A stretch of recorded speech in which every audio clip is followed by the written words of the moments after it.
Shalom, jumpa kembali dengan saya Roni Suwono. Ini adalah channel pribadi saya. Sahabat yang saya kasih, Anda yang suka menonton video saya, jangan lupa like setiap kali menonton. Bagikan juga kepada sahabat-sahabat yang Anda cintai, agar semua sahabat-sahabat kita mendapat berkat yang sama. Beri komen yang sopan, komen yang membangun, dan tekan tombol loncengnya agar setiap Anda yang sudah menekan tombol loncengnya tidak pernah ketinggalan dari setiap video baru yang saya tayangkan lewat channel pribadi ini. Selamat menikmati. Shalom.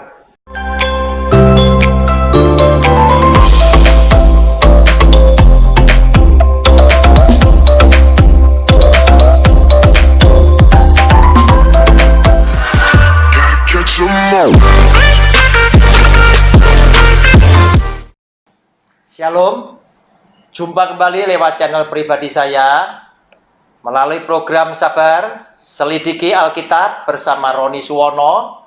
Kita hari ini memasuki video yang ke-10 dari seri pelajaran keselamatan hak istimewa Tuhan Yesus, bukan hak manusia.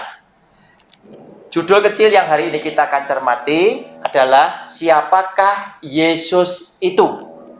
Nah, saudara, bagi kebanyakan orang Kristen dan orang Katolik, semuanya bisa tahu siapakah Yesus itu. Dia adalah Tuhan yang menjelma sebagai manusia. Dia adalah Tuhan yang menciptakan alam semesta. Dia adalah Tuhan yang menciptakan seluruh bangsa yang ada di dunia ini. Dan dia juga adalah Sang Juru Selamat dunia.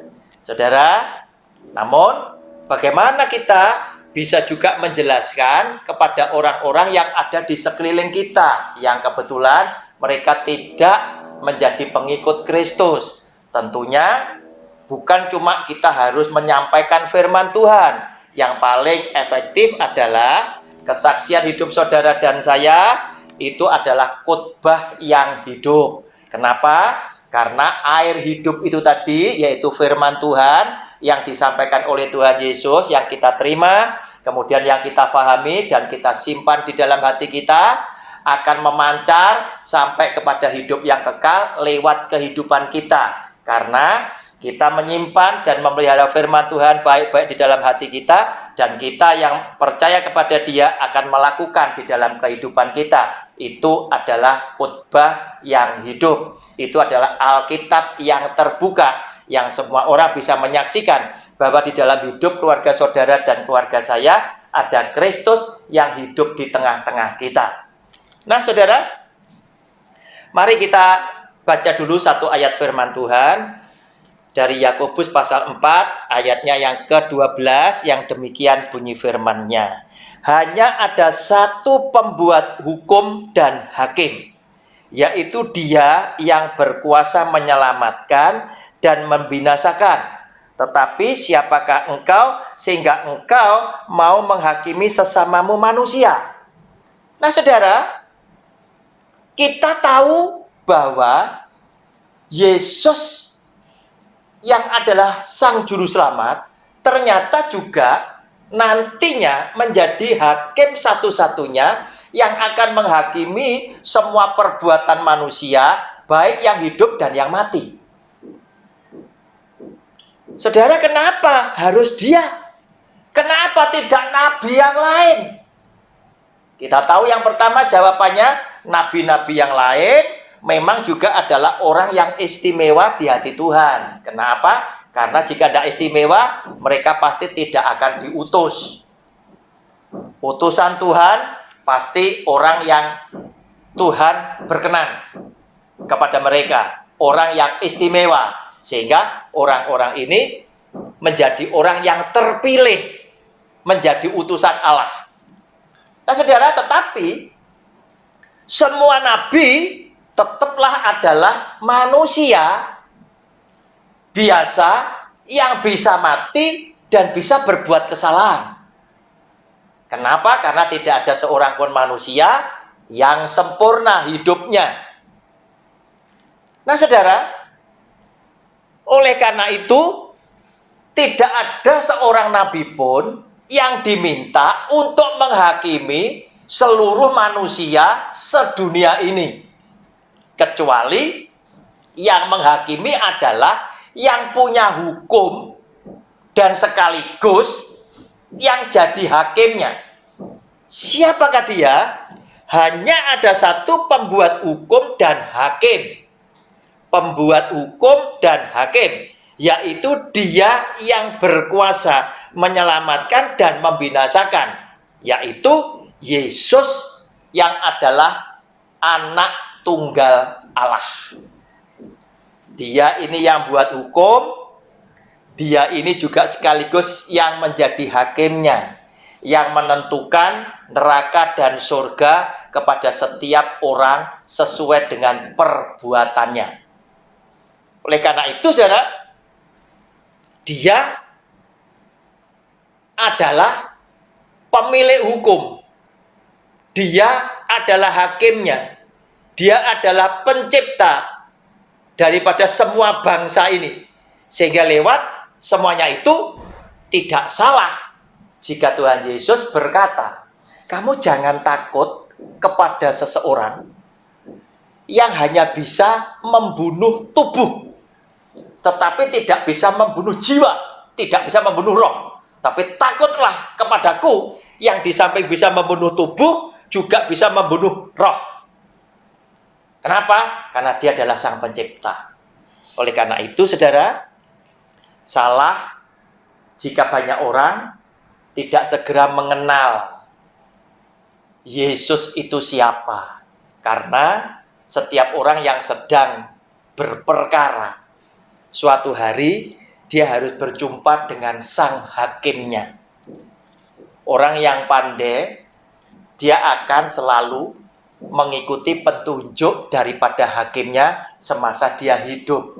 Karena apa? Ketika dia melakukan hukum-hukum dari hakimnya, maka dia sudah mengikuti kebenaran, dia sudah mengikuti hidup. Sehingga ketika dia nanti suatu hari harus berjumpa dengan sang hakim yang akan menghakimi, maka saudara akan dibebaskan daripada hukuman.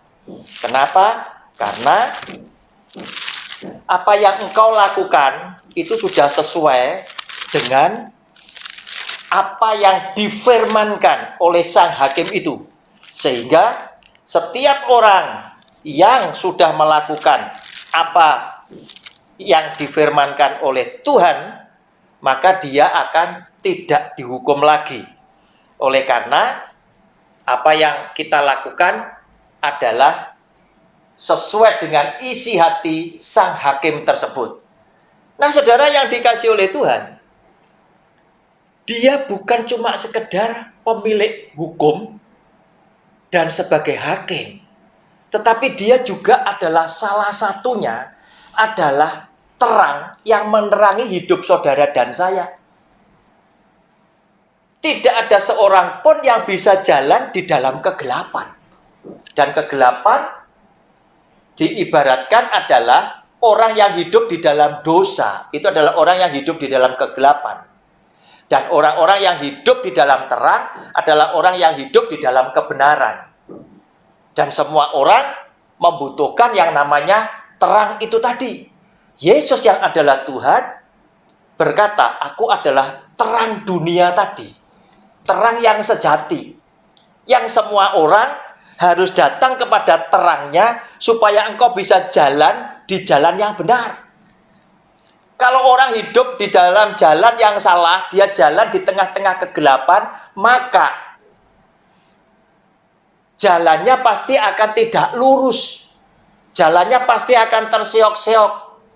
Tetapi orang yang hidup di tengah-tengah kebenaran, dia akan hidup di dalam terang, dan firman Tuhan itu yang akan menuntun kita menuju kepada kehidupan yang kekal.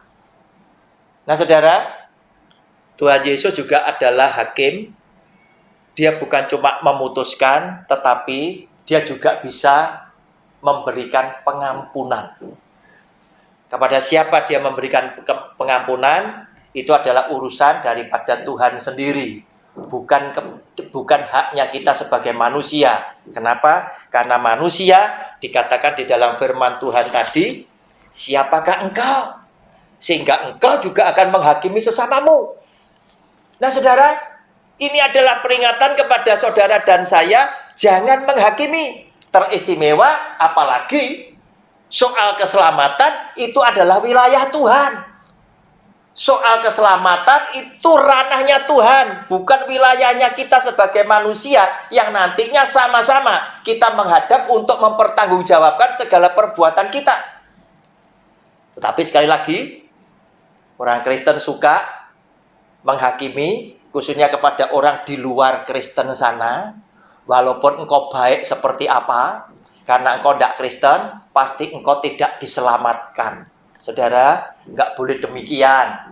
Kenapa? Karena yang punya keselamatan bukan Anda, bukan saya. Tetapi semata-mata keselamatan adalah hak Tuhan sebagai Sang Pencipta seluruh umat manusia. Kenapa? Karena kita menyaksikan kebenaran firman Tuhan, ternyata manusia itu dihakimi itu berdasarkan perbuatan mereka masing-masing semasa mereka hidup. Semasa mereka hidup, mereka dihakimi berdasarkan perbuatan mereka masing-masing.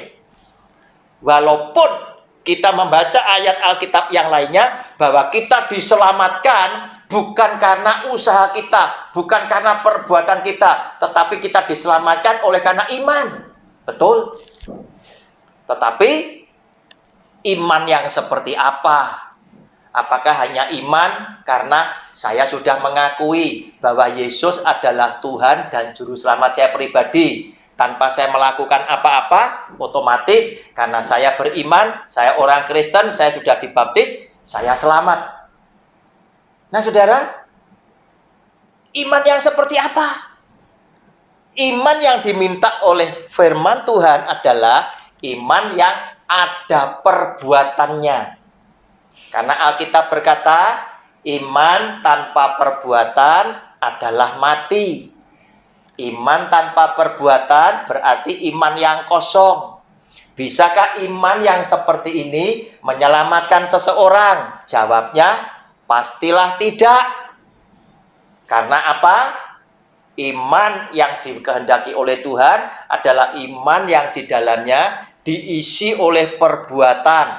Perbuatan apa? Perbuatan sesuai perintah Tuhan. Sehingga lewat iman itu tadilah Tuhan disenangkan dan segala sesuatu perbuatanmu yang berdasarkan oleh iman itu dibenarkan oleh Tuhan dan engkau diselamatkan.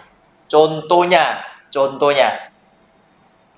Ketika Tuhan berfirman kepada Abraham, tinggalkan negeri nenek moyangmu menuju kepada negeri yang nanti tak janjikan, yang aku janjikan.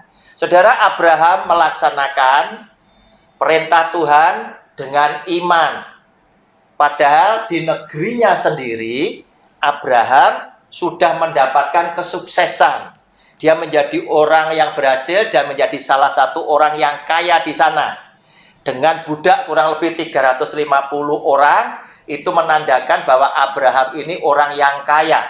Tetapi demi menjalankan perintah Tuhan, dia mengasihi Tuhannya, dia meninggalkan negeri nenek moyangnya menuju ke negeri yang Abraham sendiri tidak tahu. Dia tidak punya gambaran, dia tidak punya bayangan. Negeri itu seperti apa, apakah nanti keadaannya dia akan lebih baik atau lebih buruk, dia tidak tahu. Tetapi dia menjalankan sesuai dengan perintah Tuhan. Itulah iman, yaitu dia percaya dengan firman Tuhan, dia berbuat seperti yang diperintahkan oleh Tuhan, walaupun dia tidak tahu hasilnya. Itu iman. Oleh karena itu, Tuhan juga menghendaki saudara dan saya memiliki iman, yaitu Tuhan, aku mau melakukan perbuatan baik sebanyak-banyaknya. Aku mau melakukan perbuatan benar sebanyak-banyaknya. Aku mau melakukan hidup yang penuh dengan berkat untuk semua orang sebanyak-banyaknya. Tetapi aku nyadari Tuhan, segala yang baik, yang benar yang aku lakukan tidak cukup membuat aku bisa selamat dalam hidup kekal. Aku tetap membutuhkan Engkau sebagai juru selamatku pribadi, sehingga aku boleh mendapatkan keselamatan bukan karena perbuatan baikku, tetapi karena kasih karuniamu yang berdasarkan iman yang aku lakukan sesuai dengan perintahmu. Itu iman. Saudara, oleh karena itu, manusia semuanya akan dihakimi oleh Tuhan berdasarkan perbuatannya. Manusia diselamatkan karena iman, betul, tetapi dasar Tuhan menghakimi adalah perbuatan. Karena lewat perbuatan itulah akhirnya Yesus yang adalah Tuhan, Yesus yang adalah pemilik hukum, Yesus yang adalah hakimnya bisa menentukan kamu ini orang yang baik atau orang yang jahat, kamu ini orang yang benar atau orang berdosa dari perbuatan masing-masing. Saudara, penutup khotbah saya, mari kita lihat pada Wahyu pasal 22 supaya Anda yakin bahwa ternyata perbuatan itu juga berarti di hati Tuhan. Iman juga berarti di hati Tuhan. Kita baca Wahyu 22 ayat 12 dan 13. Sesungguhnya aku datang segera, dan aku, huruf besar, membawa upahku untuk membalaskan kepada setiap orang menurut perbuatannya. Untuk membalaskan kepada setiap orang menurut perbuatannya. Siapa aku tadi? Ayat 13, aku adalah Alfa dan Omega. Yang pertama dan yang terkemudian, yang awal dan yang akhir. Bukankah sebutan Alfa dan Omega itu yang dikatakan oleh Tuhan Yesus di video saya yang paling awal, video ke-1, kedua, Alfa dan Omega. Nah, saudara, berarti Yesus yang adalah Tuhan itu juga Alfa dan Omega. Dia juga pemilik hukum, sekaligus dia juga hakimnya. Dan hakim ini akan menghakimi setiap umat manusia lewat perbuatannya. Oleh karena itu, saudara, jangan engkau orang beriman tapi tanpa perbuatan. Tetapi lakukanlah perbuatan yang baik dan benar sebanyak-banyaknya. Tetapi imanmu akan berkata, kebaikan dan kebenaran yang tak lakukan sebanyak-banyaknya Tuhan tidak cukup bisa membawa aku bisa selamat tanpa engkau sebagai juru selamatku. Itu iman. Oleh karena itu, jangan pandang sebelah mata sesama kita yang lain yang di luar Kristen dan Katolik. Walaupun mereka bukan menjadi pengikut Kristus, saya tetap berkeyakinan perbuatan mereka itu dihargai oleh Tuhan Yesus. Perbuatan baik dan benar mereka itu berarti di hati Tuhan Yesus. Oleh karena itu, tidak salah jika keselamatan adalah hak istimewa Tuhan Yesus, bukan hak manusia. Shalom, Tuhan Yesus memberkati. Amin.